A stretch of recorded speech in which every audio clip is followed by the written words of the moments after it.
I love great conversations. Hi, my name is Angel Jones. Thank you for joining me on 12-minute convos where I help you create a brand of your own unique, real self.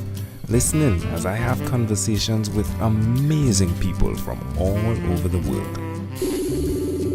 Good day, Judith Morgan. How are you doing on this wonderful, beautiful day? I'm marvellous, Angel. How are you? I am excellent as can be. It's a great pleasure to connect with you, Judith. And with you.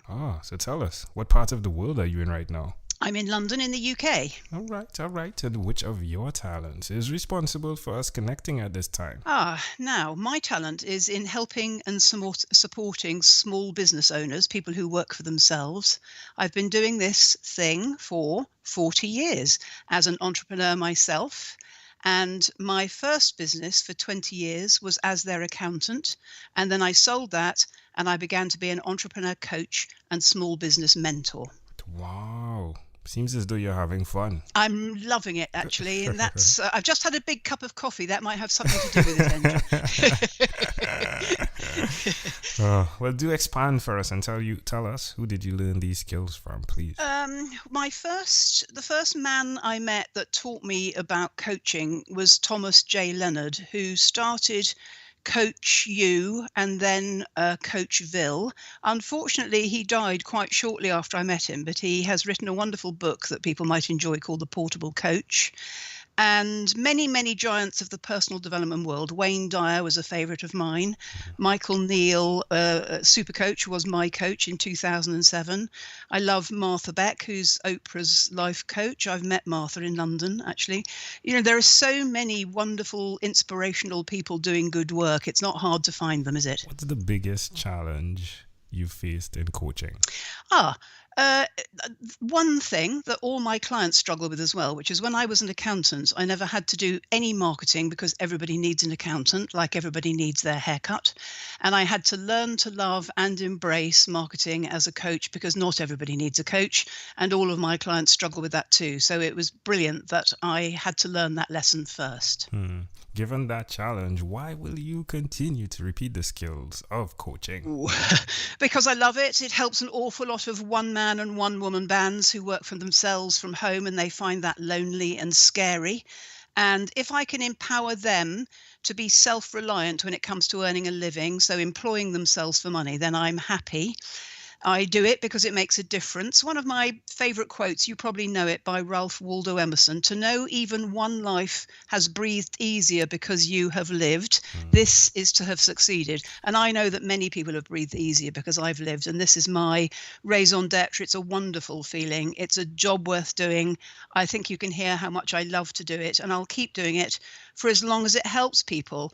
Increasingly, I think it'll be less one-to-one coaching so much as the written word, books and blogs, and the spoken word, because I podcast like you do. Tell us the name of your podcast, please. Well, I do it with Nicola Cairncross, who you interviewed on this series about, she was about number 3. Our podcast is called Own It, Your Business and Your Life. Yeah, pretty amazing. Wow, isn't it fascinating, the power of a conversation and how far it goes? I totally agree. I think your thing is awesome. As soon as I heard about it, I was in like Flynn. Lovely.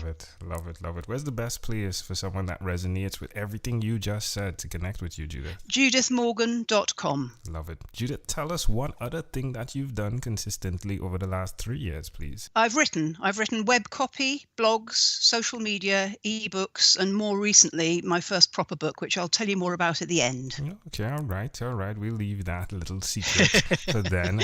How does it make you feel to write? It makes me feel fully expressed and with the opportunity, though no guarantee, of being fully heard or read without interruption. It makes me feel optimistic and it makes me feel helpful. Yeah, I like the way you put in that part with the interruption. It does really go well when you're not being interrupted, especially when you do like not being interrupted when reading.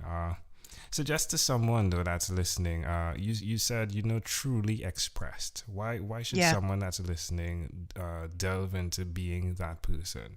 truly expressed? Yeah, I think it satisfies in me, and I'm going to guess that so does your podcast. It satisfies in me an urge to communicate with others in our shared preferred medium. And our shared preferred medium in my books and blogs is the written word, and the shared medium in the podcast, of course, is the spoken word.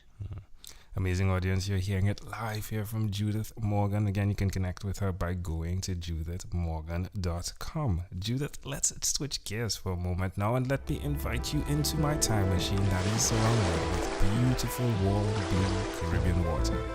Judith, what is your earliest childhood memory? Angel, my dad was in the Royal Marines, and the memory which keeps coming to my mind recently, and I'm not quite sure why, is going up to the officers' mess to watch the space missions on their larger televisions in the 1960s. So we were watching this magnificent stuff the Americans were doing in space in company with other people, and I think we were doing it so that we could mark the moment and share the excitement. How old do you think you were? I think probably 6 or 7. I'm not really sure, to be honest. Why do you think this memory is so clear? I think it brought us all together as a family, a common interest that all 4 of us could like. I think space, the final frontier, is something unbelievable that man was capable of doing, pushing boundaries. That's so inspiring. Apollo 13 is still one of my favourite top movies of all time. And that one, I don't know if you've seen it, Hidden Figures, which is about the women who worked at NASA. That's even better for me, obviously, because the women were contributing to the space race in the back office, in the maths, which is, as an accountant, one of my things. So. Yeah, makes sense. Love that.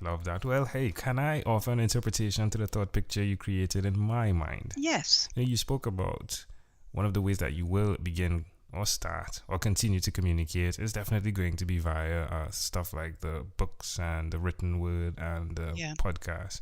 And it's intriguing to me that at that specific point in time, the power of communication across many was in process. To see that you have understood that and that you are actually the person that is creating that now is pretty fascinating to me. It's a lovely way of putting it. Thank you very much. You're welcome. If we fast forwarded to when you were 12, what was your favorite song? Well, this is a tricky question. It was 1967 and I was a massive Beatles fan. But today I'm going to choose If You're Going to San Francisco by Scott McKenzie, because it was spent 4 weeks at number 1 in the UK. San Francisco is still one of my favourite cities. I've been there many times and I can't wait to go again. Wow, that's amazing how that connects. So did you go to San Francisco at 12, or is it that you loved that song and then went? Wow. We loved that song and then we went later several times. Wow. And it's a fabulous city, and it still is a fabulous city. Amazing how it connects, isn't it? We have arrived at our destination, but before we get off of this time machine, there's a small declaration form. So it's yes or no, possibly a bit more. We're going to move pretty quickly here. Are you ready, Judith? I certainly am. Judith, have you chosen someone to pass on your skills to? Yes, I have. All my solopreneur clients. Are you married? No. Do you have children? No, my businesses have been my babies. Yeah, I spoke to one guy this morning in Italy, and he said that. He said he has one child, and then the other child is his business. Yeah, I feel the same way as well. Do you believe in God? Yes, I do, but not in religion. Do you have an inner circle of friends? I certainly do. I'm so lucky. I'm blessed, actually. Do you watch TV for more than 3 hours a day? No. How about 3 hours a week? Yes. What about screen time? The phone and or the computer, is it more than 8 or less than 8 hours a day? I don't have a smartphone, but I have an iPad and a laptop, and I'm afraid it's more than 8 hours a day. Judith, after 1,001 conversations in 3 months in 2016, I had to get butt surgery. I'm joking. Thank heavens. I came up with this workbook, Judith, and the name of it is called Yours. It stands for Your Own Unique Real Self, and the idea is you answer questions similar to these to uncover, hopefully, your own unique real statement, also known as your mission. If you, Judith, had to share with us your own unique real statement, a statement that represents Judith Morgan, what would you say that is? I firmly believe in empowering people to be happily and profitably self-employed, and I believe that anyone can do that. Imagine how reassuring that is to be responsible for creating your own reliable income from your own unique ideas and creativity, and have that to be fun every day and as part-time or as full-time as you like. So I'm all about helping people to be their own boss. Love it. Judith Morgan, this was such a great pleasure. Before you leave, is there anything else you'd like to share with our amazing audience? Yes, please. I want to tell you I've just this very week published my first book, and it's called Your Biz, Your Way. There we go. She saved it to the end. The candy. I love it. Judith, well, I'm guessing people call you Judy often. Well, Judith Morgan, my friend, again, great pleasure. Thank you for being on what is inspired by 12-Minute Convos with Angel Jones. Thank you. Thank you for being on 12-Minute Convos with Angel Jones. Stay tuned for more from our advertisers. Diabetes is a mountain pandemic. It's a disease that's not acute but chronic. Similar to this rhyming method, I have simplified the definition, the signs and symptoms, and the complications of diabetes for both adults and children in my books, Poems for Patients, A Focus on Diabetes, and The ABCs of Diabetes for Children. These books are available on Amazon.com, and for more information, you can visit my website, poemsbyaj.com. That's poemsbyaj.com.